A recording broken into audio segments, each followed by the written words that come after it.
Hey guys, welcome back. Today we are looking at Proverbs 4 to 6. So yesterday, if you didn't get a chance to catch that, we talked about kind of this introduction to Proverbs, that this is primarily focused on wisdom and how to be wise. Today we'll see that theme continued. I mean, really throughout the whole book, we'll see that theme continued. One of the clear things that I'm seeing in Proverbs 4 to 6 is this repeated theme that's picked up from 1 to 3 that is kind of focused on the two ways. There is the way of those who are wise, and there is a way of those who are fools. And so obviously, as Solomon, if he's the author, is writing to his sons, he is encouraging them to be wise in the decisions that they make. He's encouraging them to be wise in the way that they live their lives. And ultimately, wisdom comes by fearing the Lord and obeying his commandments and doing what he has already revealed to us and showed us. And so you get kind of that in chapter 4, what it means, again, to be wise, how to follow the Lord and what he has asked. You get a little bit of what it means to be a fool. That the fool basically is like stumbling around in the dark, trying to make a way on their own. I'm reminded yesterday when we talked about trust in the Lord with all your heart, and he will make your paths straight.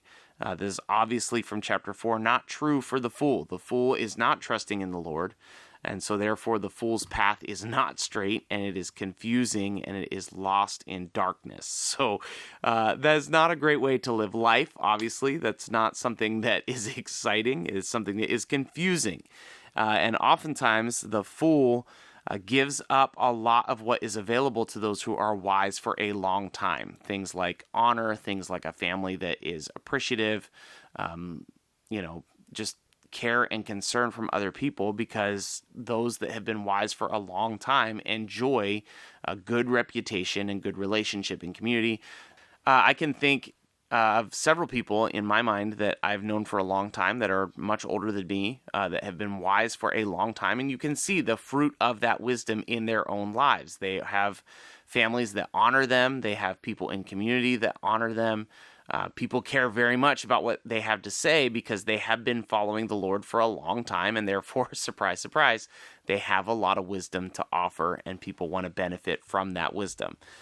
As we jump into chapter 5 is specifically about adultery. There's a little bit of direct, hey, this is what adultery looks like, this is what you should avoid, and there's a little bit of imagery as well. In the second part of chapter 5, you get this talking about drinking water from your own cistern, taking water from your own well. That is not necessarily about wells and water. That is about wives.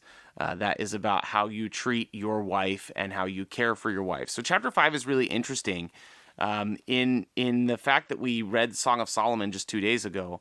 Those two things feel really closely connected. You can actually see a lot of the concepts that are in Song of Solomon showing up here in, I think, Proverbs 5 and 6, focusing on stay away from adulterous relationships. Chapter 5 starts out saying, the lips of a forbidden woman drip honey, and her speech is smoother than oil, but in the end she is as bitter as wormwood and sharp as a two-edged sword. Her feet go down to death. This idea in Proverbs 5 and Proverbs 6 that adulterous relationships with a woman who is not your wife is only going to cause pain and destruction in your life. Maybe some of you have experienced that for yourselves. Maybe some of you have seen what that looks like in the lives of other people.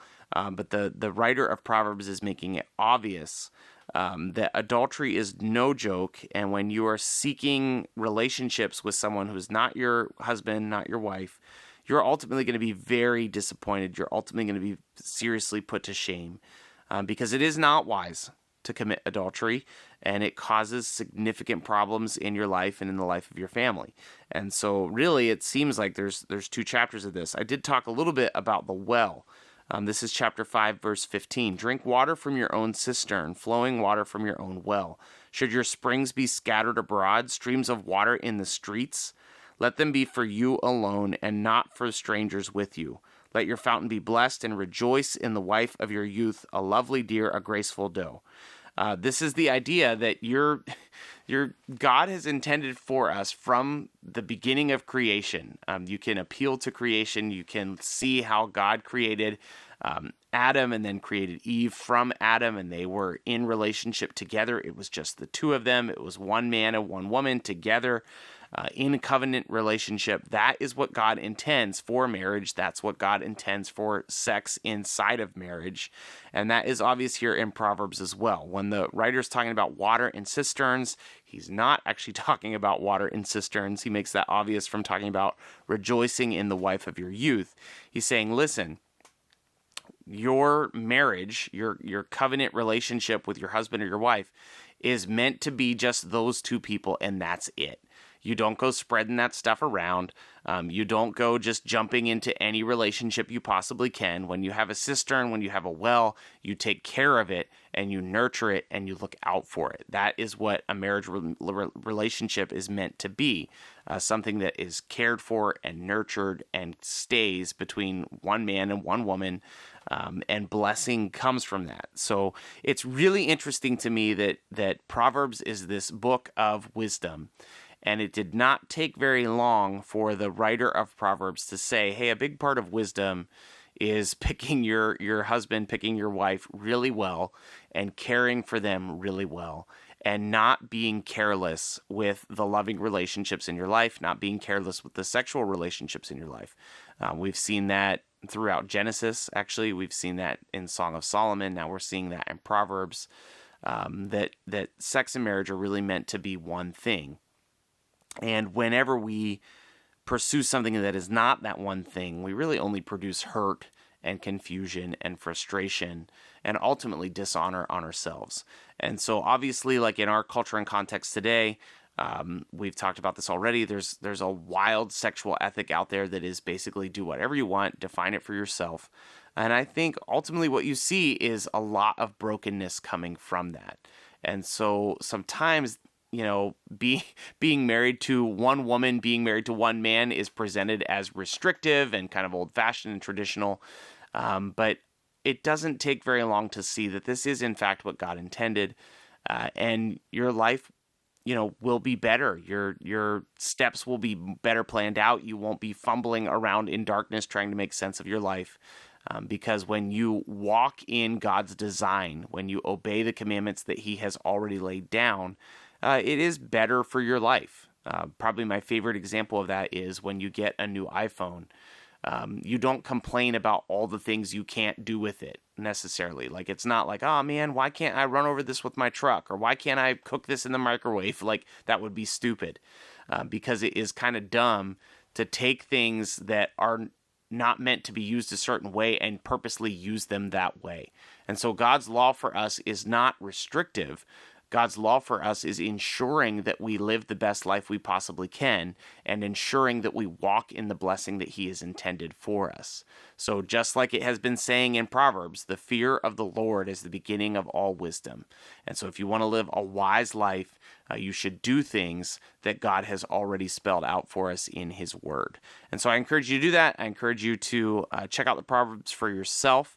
As far as your part today, this is all about being wise. So I encourage you to seek out wise counsel in the decisions that you're making. Maybe talk to somebody who is one of those older people that have been walking in wisdom for a long time, and see what they advise in their experience and in what they've seen in their relationship with the Lord. So we'll be back again tomorrow.